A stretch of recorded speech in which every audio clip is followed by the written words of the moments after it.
2020-21 শিক্ষাবর্ষে বিজ্ঞান শাখায় রাজশাহী কোর্ট মহাবিদ্যালয়ে ভর্তি হওয়া সকল ছাত্রছাত্রীকে আমার পক্ষ থেকে স্বাগত জানাই। আমি সুরঞ্জন চক্রবর্তী, প্রভাষক, রাজশাহী কোর্ট মহাবিদ্যালয়। আমি মূলত একাদশ শ্রেণীর ছাত্রছাত্রীর জন্য জীববিজ্ঞান ক্লাসটি নিব। তো অনলাইন এই প্ল্যাটফর্মে তোমাদের সকলকে আমার পক্ষ থেকে একগুচ্ছ গোলাপের শুভেচ্ছা। তোমাদের জীবন গোলাপ ফুলের মতো সুন্দর, শুভ এবং আনন্দঘন হোক, এই আশাবাদ ব্যক্ত করে আজকে আমি অনলাইন ক্লাস শুরু করতে যাচ্ছি।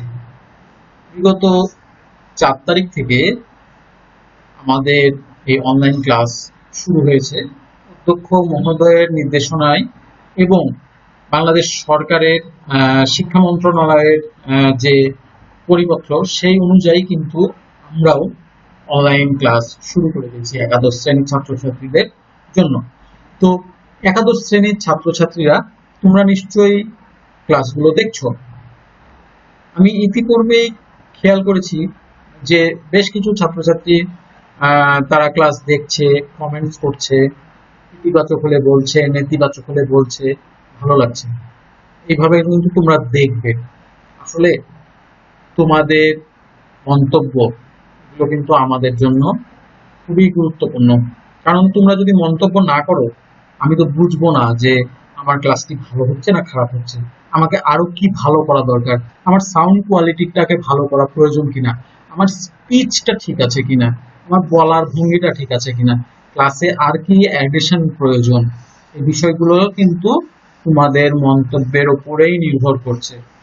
তুমিও কিন্তু as a teacher, as a guide আমাকে এখানে কিন্তু নির্দেশনা দিবে অবশ্যই। আচ্ছা, আর এখানে আরেকটা কথা বলি, আমাদের যেহেতু সরাসরি সাক্ষাৎ হচ্ছে না, আজকে আমার প্রথম ক্লাস তোমাদের সাথে। প্রথম ক্লাসে কিন্তু আমি গল্প করেই কাটিয়ে দিই, মূলত তোমাদের নাম পরিচয় জেনে, তোমাদের পূর্বের রেজাল্ট কিরকম, তোমরা কোথায় থেকে এসেছো, তোমার কি ভালো লাগে কি মন্দ লাগে, তোমার বাবা মা, তোমার ভাই বোন ইত্যাদি সমস্ত কিছু সম্পর্কে ধারণা নিয়েই কিন্তু আমার এই ক্লাসটি করতে আমি খুব স্বাচ্ছন্দ্য বোধ করি। কিন্তু কিছু করার নেই এই মুহূর্তে, যেহেতু আমরা অনলাইনে এখানে বসে আছি ভার্চুয়ালি। তুমি আমাকে দেখতে পাচ্ছ, আমি তোমাকে দেখতে পাচ্ছি না। দূরত্ব যতই হোক, কাছেই থাকুন, এই অবস্থা এখন আমাদের। কোভিড-19 আমাদেরকে অনেক কিছু শিখিয়েছে, তারই একটা অংশ হিসাবে এই অনলাইন প্ল্যাটফর্মে আমরা মিট করছি। যদিও আমরা একে অপরের সাথে সরাসরি কানেক্টেড নই, তারপরেও তোমাদের যদি মনে হয় আমার ক্লাসটি দেখে যে আমার একটা আকাঙ্ক্ষা আছে তোমাদের সম্পর্কে ধারণা নেবার, কমেন্ট বক্সে তোমার পরিচিতিটা লিখবে। এটা আমার আকাঙ্ক্ষা, তোমাদের পরিচিতি জানা। আর হচ্ছে যে হয়তো এরকম পরিস্থিতি দীর্ঘদিন চলবে না। মানুষ যুদ্ধ করে, দীর্ঘদিন যুদ্ধ করেই আসছে, যুদ্ধ করেই আমরা কিন্তু 71-এ স্বাধীনতা অর্জন করেছি। এই যুদ্ধেও আমরা জয়লাভ করবো অবশ্যই, এবং অল্প শীঘ্রই আমরা হয়তো আমাদের প্রিয় ক্যাম্পাসে ফিরে যাব। তোমাদের মাধ্যমে মুখরিত হবে আমাদের ক্যাম্পাস। ঠিক আছে, আমাদের অধ্যক্ষ মহোদয় স্যার তিনি কিন্তু সর্বদাই চান যে ছাত্রছাত্রী দ্বারা ক্যাম্পাসটি মানে ভরে থাকুক, মানে মুখরিত থাকুক, এটাই কিন্তু তার চাহিদা। এবং ফার্স্ট ইয়ারে ক্লাসগুলো কিন্তু আমাদের অত্যন্ত প্রাণবন্ত হয়। ক্লাসের প্রত্যেকটা শিক্ষক একেবারে মানে উইদিন দ্য টাইম ক্লাসে উপস্থিত থাকে। ক্লাস মনিটরিং হচ্ছে কিনা এই মনিটরিং এর জন্য একটা টিম থাকে, প্লাস ছাত্রছাত্রী কারো কিন্তু বাইরে থাকার কোনো সুযোগ নেই। এটা একটা নিয়ম শৃঙ্খলা, নিয়ম শৃঙ্খলার মধ্যে কিন্তু তোমাদের জীবনটা অতিবাহিত করতে হবে। না হলে কিন্তু তুমি এই 2টি বছর যদি নিয়ম শৃঙ্খলার মধ্যে না থাকো, তুমি কিন্তু ভবিষ্যতে একটা ভালো জায়গায় যেতে পারবে না। ঠিক আছে, ফার্স্ট ইয়ারে তুমি যেই বা একাদশ বা দ্বাদশ শ্রেণীতে তুমি যেই শ্রমটা দিবে, তারই ফসল কিন্তু তুমি ঘরে তুলবে এই ভর্তির যুদ্ধে। ঠিক আছে, তুমি যদি মেডিকেলে ভর্তি হও, তুমি যদি ইঞ্জিনিয়ারিং এ ভর্তি হও, অথবা তুমি যদি বাংলাদেশের প্রতিষ্ঠিত যে কোনো একটা বিশ্ববিদ্যালয়ে একটা ভালো সাবজেক্টে পড়ো, তোমার জীবন কিন্তু টার্ন করবে একটা ভালো দিকে। আর যদি এখান থেকে পিছলিয়ে যাও, কোনো একটা মানে বিপথে চলে যাও, আমি চাই না, তুমি কিন্তু হয়তো লুজার হবে। You shouldn't be a loser, you have to be a gainer. So that be careful from today and now, so that be careful and try to study more and more. Without study you cannot be a gainer. Okay, so আমরা আজকে আমি তোমাদের জন্য যে ব্যবস্থাটা করেছি সেটা হচ্ছে যে কিছু বইয়ের আমি এখানে কভার পেজ এখানে তুলে ধরার চেষ্টা করেছি। এগুলো কিন্তু গুগলে তোমরা সার্চ দিলেই পাবে। তো এই কভার পেজগুলো দেখলে তোমাদের একটা ধারণা হবে কোন বইগুলো তোমাদের সংরক্ষণ করা দরকার, বায়োলজিতে বিশেষ করে। দেখো এখানে আবুল হাসানের প্রথম পত্র আছে, কাজী আজমলের আছে প্রথম পত্র, লেকচার পাবলিকেশন প্রথম পত্র আছে। তো এই প্রথম পত্রগুলোর মধ্যে কিন্তু লেকচার পাবলিকেশনের যে বইটি, এটি কিন্তু তোমরা সংগ্রহ করতে পারো। এখানে কিন্তু অনেক ইনফরমেশন আছে। আবুল হাসানের বইও কিন্তু ভালো সমৃদ্ধ। এখানে কিন্তু তোমরা উচ্চতর দক্ষতার জন্য এই বইটি সংরক্ষণ করতে পারো। এছাড়া অক্ষরপত্রের বই আছে। তারপরে তোমরা অনেকেই কিন্তু অ্যাডমিশনের জন্য প্রথম থেকেই প্রস্তুত হতে চেষ্টা করো, অনেকে এই বইটা সংরক্ষণ করতে পারো। কাজল ব্রাদার্স এর বই আছে প্রথম পত্রের জন্য, অনুপম প্রকাশনের। আর সেকেন্ড ইয়ারের জন্য গাজী আজমলের বই এবং হচ্ছে অক্ষরপত্রের বই সংরক্ষণ করতে পারো। যেহেতু আমরা ফার্স্ট ইয়ারে শুধুমাত্র প্রথম পত্র নিয়েই পড়াশোনা করবো, উদ্ভিদ বিজ্ঞান, সেহেতু ওই বইগুলোর উপরে আমি ফ্যাসিস বেশি দিচ্ছি। সো দ্যাট এই বইগুলো তোমরা একটু দেখবে, পড়ার চেষ্টা করবে। এগুলো পিডিএফ আকারেও কিন্তু ডাউনলোড করা যায় অনলাইনে, তো যদি পারো করে নিবে। আজকে আমি যে যে অধ্যায়টি নিয়ে পড়াবো সেটা আমি এখন আলোচনা করব না। আমি যে আলোচনাটি করছি সেই আলোচনার মধ্যে থেকে তোমরা কিন্তু জেনে যাবে যে আমি কোন অধ্যায়টা নিয়ে পড়াচ্ছি। ক্লাসটি দেখতে থাকো। প্রথমে আমি তোমাদের সাথে কিছু বিজ্ঞানীর নাম নিয়ে কথা বলবো এবং সেই বিজ্ঞানে কি অবদান সেটা নিয়ে কথা বলবো। দেখো এখানে জেন ব্র্যাকেট ইনি বলেছেন যে জীবের গঠনগত মৌলিক একক হচ্ছে কোষ। এরপরে বিজ্ঞানী রবার্ট হুক তিনি বলেন 1965 সালে যে কোষ আবিষ্কার করেন এবং নামকরণ করেন তিনি, এবং তিনি এই অণুবীক্ষণ যন্ত্রে কর্কের যে ছিপিটা সেখানে কিন্তু প্রস্থচ্ছেদ করে এই কোষটাকে আবিষ্কার করেছেন রবার্ট হুক প্রথম। এরপরে অ্যান্টনি ভন লিউয়েনহুক তিনি 1974 সালে এই যে কোষ আবিষ্কারিত হয়েছে সেই কোষের যে লাইফ আছে বা জীবন আছে সেটা তিনি পর্যবেক্ষণ করেন। কার্ল পি সোয়ানসন ইনি আধুনিক কোষবিদ্যার জনক, father of modern cell. Alexander Fleming ইনি 1928 সালে পেনিসিলিয়াম আবিষ্কার করেন। অ্যারিস্টটল হচ্ছে প্রাণী বিজ্ঞানের জনক, একই সাথে ইনাকে কিন্তু জীববিজ্ঞানেরও জনক বলা হয়। ক্যারোলাস লিনিয়াস বলতে পারবে, ইনি হচ্ছে দ্বিপদী নামকরণের জনক। আমরা যে বিজ্ঞানে দ্বিপদী নামকরণ ব্যবহার করি, অর্থাৎ কিনা বিশেষ করে বায়োলজিতে বহু স্পেসিসের নাম দ্বিপদী অনুনাম এবং প্রজাতি নাম ব্যবহার করা হয়। হ্যাঁ, তোমরা হয়তো এসএসসি তে পড়ে এসেছো, ম্যাঙ্গিফেরা ইন্ডিকা, হোমো স্যাপিয়েন্স পড়েছো তো। তাহলে দুটো নাম ব্যবহার করা হচ্ছে বৈজ্ঞানিক নাম। এই নাম দিয়ে কিন্তু সমস্ত বিশ্বে কিন্তু চেনা যায়, ঠিক আছে, এটাকে দ্বিপদী নামকরণ বলা হয়। এর জনক হচ্ছে ক্যারোলাস লিনিয়াস। ক্লাইডেন ওসওয়ান ইনি হচ্ছেন কোষতত্ত্ব প্রবর্তক। ওয়াটার ফ্লেমিং হচ্ছে প্রথম কোষ বিভাজন লক্ষ্য করেন। কোষ যে বিভাজিত হয় সেটা তিনি প্রথম অবজার্ভ করেন। এবং জ্যাবি অ্যান্দ্রেদুমা ইনি কোষ বিভাজনের বর্ণনা দিয়ে থাকেন। এই যে কোষ বিভাজন হয় সেটা যে প্রথম সংজ্ঞা সে এটা দিয়ে দেন আর কি। থিওফ্রাস্টাস। এখন থিওফ্রাস্টাস তোমাদের কাছে প্রশ্ন, তিনি বিজ্ঞানে কি অবদান রেখেছেন কমেন্টসে লিখবে। এটা তোমাদের কাছে আমার একটা চাওয়া যে এই প্রশ্নের উত্তরটা তোমরা কমেন্ট সেকশনে অবশ্যই দিবে। আচ্ছা, এবার একটু দেখো এই ভিডিওটা কি হচ্ছে বোঝার চেষ্টা করো। একটা থেকে দুটা হয়ে গেল, দুটা থেকে চারটা হয়ে গেল, চারটা থেকে আটটা গ্র্যাজুয়ালি বাড়ছে। তাহলে আমরা এটা কি দেখলাম,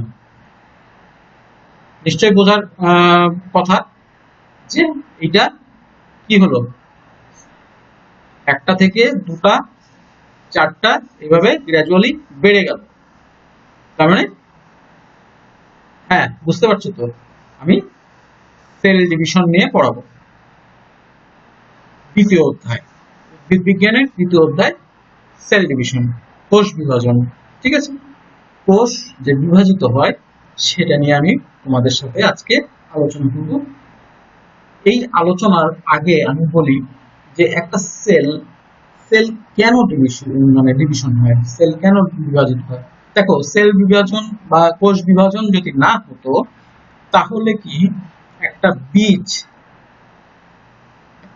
কি বেড়ে উদ্ভিদে পরিণত হতো।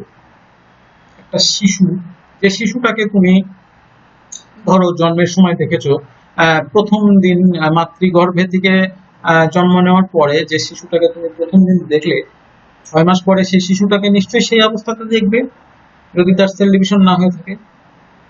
যেই ফুলের গাছটি তুমি কেবল বপন করলে মাটিতে, সেই গাছটি অবশ্যই 3 মাস পরে সেই অবস্থাতেই থাকবে যদি তার সেল ডিভিশন না হয়।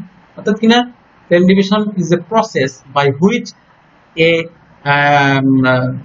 human body or a plants become grown up। ঠিক আছে, এই পদ্ধতিতে একটা ভেজিটেটিভ মানে অর্গান বৃদ্ধি প্রাপ্ত হয়। এটা হিউম্যান বডিতেও হতে পারে, প্ল্যান্টসেও হতে পারে। ঠিক আছে, তো সেল ডিভিশনটা আজকে এটা নিয়ে আমাদের পাঠের বিষয়, এটাই আমরা আজকে পড়ব। কোষ বিভাজন, কোষ বিভাজন কি, কোষ বিভাজন কি এটা যদি আমি এক কথায় বলি, অর্থাৎ জ্ঞানমূলক প্রশ্ন যদি হয় তাহলে তুমি এক কথায় বলতে পারো যে যে প্রক্রিয়ায় একটি কোষ থেকে একাধিক কোষের উদ্ভব হয় তাকে কোষ বিভাজন বলে। এক কথায় উত্তর। আর যদি কোষ বিভাজন কাকে বলে এই প্রশ্ন থাকে তাহলে তুমি উত্তর দেবে একটি মৌলিক ও অত্যাবশ্যকীয় প্রক্রিয়া যার মাধ্যমে জীবকোষের বিভক্তি ঘটে এবং একটি থেকে দুইটি বা চারটি কোষের সৃষ্টি হয় এবং জীবের দৈহিক বৃদ্ধি, বিকাশ ও বংশবৃদ্ধি সাধিত হয়, তাকে কোষ বিভাজন বলে। ঠিক আছে, তাহলে একই সাথে এখানে জ্ঞান ও অনুধাবন প্রশ্নের উত্তর তুমি পেয়ে গেলে। আর যে কোষটি বিভাজিত হয়, অর্থাৎ কিনা প্রথম যে কোষটি বিভাজিত হচ্ছে সেটি হচ্ছে মাদার সেল বা মাতৃকোষ, আর বিভাজনের ফলে যে কোষগুলো সৃষ্টি হচ্ছে সেটা হচ্ছে ডটার সেল বা অপত্য কোষ। আর এই বিভাজনটি প্রথম প্রত্যক্ষ করেন বা প্রথম দেখেন ওয়াটার ফ্লেমিং 1882 সালে সামুদ্রিক স্যালমান্ডার থেকে। ঠিক আছে, এই কোষ বিভাজনের প্রকারভেদ, কোষ বিভাজন মূলত হচ্ছে 3 প্রকার: মাইটোসিস, মেয়োসিস। মাইটোসিস কোষ বিভাজন কোথায় হয়? মাইটোসিস কোষ বিভাজন হয় হচ্ছে যে কোষগুলো আদি কোষে, অর্থাৎ কিনা ব্যাকটেরিয়া, বিশেষ করে হচ্ছে ইস্ট, তারপর হচ্ছে তোমার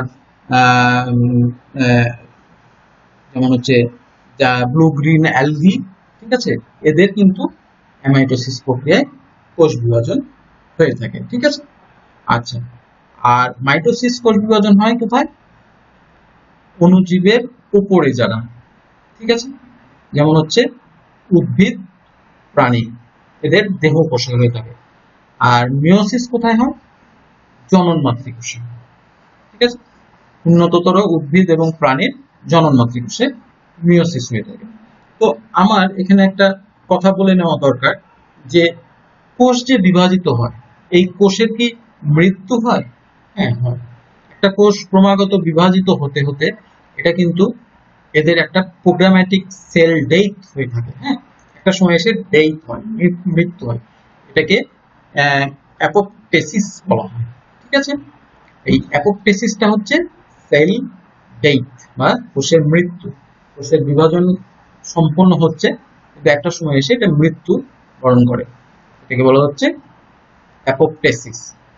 আর মানব দেহে প্রতি সেকেন্ডে কিন্তু 250 লক্ষেরও বেশি সেল ডিভিশন হয়ে থাকে। ঠিক আছে, এই সেল ডিভিশন হওয়ার কারণটা কি বলতে পারবে?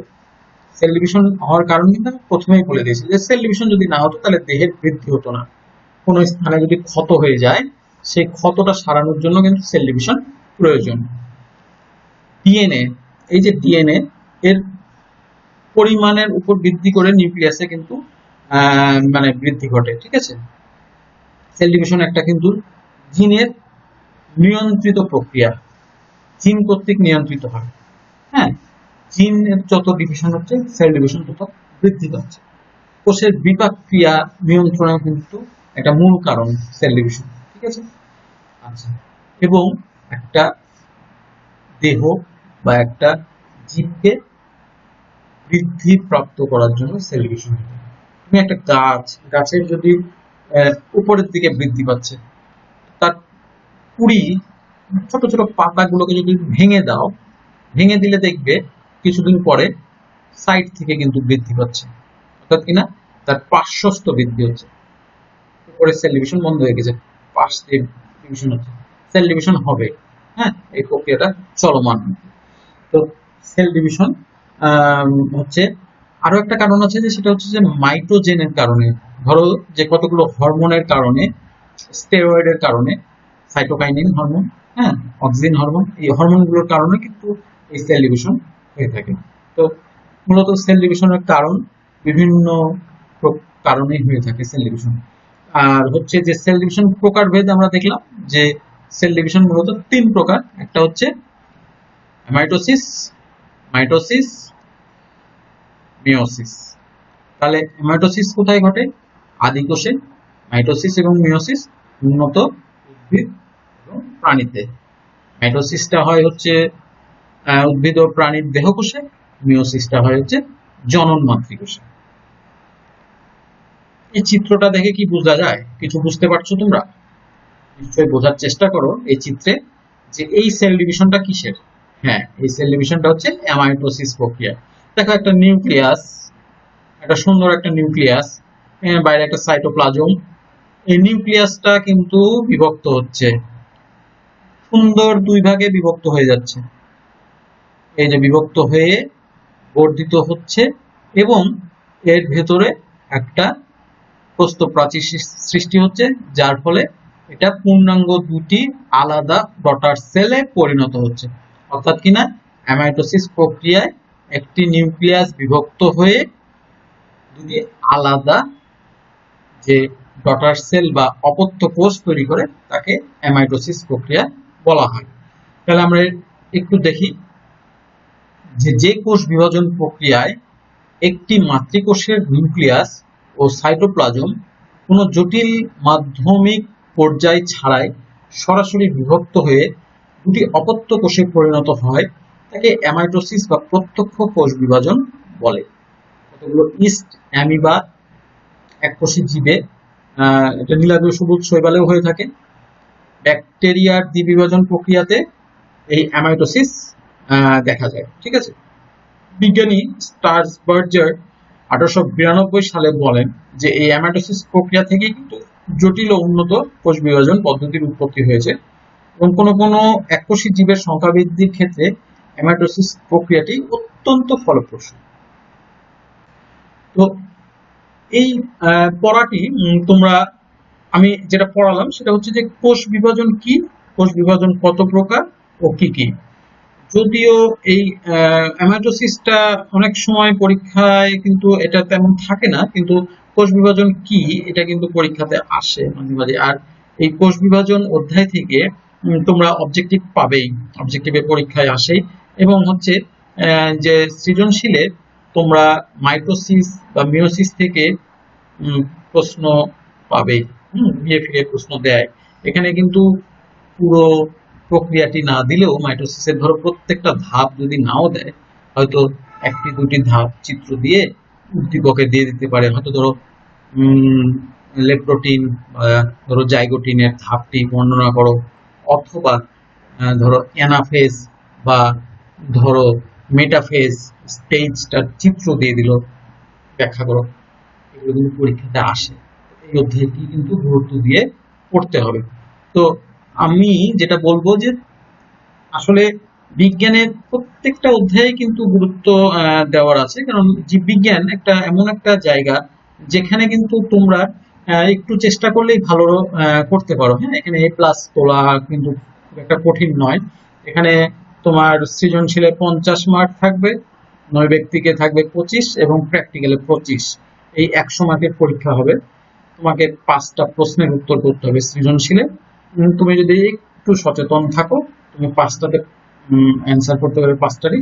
এবং বিগত সালের প্রশ্নগুলো যদি ফলো করো, তাহলে দেখবে যে বিগত সালের প্রশ্নে কিন্তু ঘুরিয়ে ফিরিয়েই কোনোটা উচ্চতর দক্ষতাতে আছে, কোনোটা হয়তো উদ্দীপকে দেখবে যে জ্ঞানমূলকে আছে, কোনোটা প্রয়োগে আছে।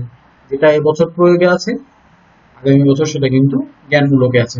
এইভাবে 5 বছরের প্রশ্নগুলো ফলো করতে হবে, প্রশ্নগুলো কালেকশন করার চেষ্টা করবে। এছাড়া আমরা তো আছি তোমাদের সাথে। তো যাই হোক, এটার ভিত্তিতে আজকে যতটুকু পড়ালাম তার ভিত্তিতে তোমাদেরকে আমি একটা সৃজনশীলের বাড়ির কাজ দিব। চিত্রটা দেখো, প্রশ্নগুলো দেখো। একই প্রশ্ন 2বার আছে। কোষ বিভাজন কি? কোষ বিভাজন বলতে কি বোঝো? কোষ বিভাজন কত প্রকার ও কি কি? নিম্ন শ্রেণীর জীবে সংঘটিত কোষ বিভাজন প্রক্রিয়াটি সরল, তোমার যুক্তি দিয়ে বিশ্লেষণ করো। ঠিক আছে, এই প্রশ্নের উত্তর তোমরা বাসায় একটু লিখে রাখার চেষ্টা করবে, এবং পরবর্তীতে আমি যখন স্বাভাবিক হবে আমি তোমাদের কাছ থেকে নেব আজকের তারিখ দিয়ে। ঠিক আছে, তো আজকের মতো ক্লাস আমি শেষ করব। তোমাদের সকলকে ধন্যবাদ, এবং তোমরা সদাই হাস্যোজ্জ্বল থাকো, এই আশাবাদ ব্যক্ত করেই আমি আমার ক্লাস শেষ করতে যাচ্ছি।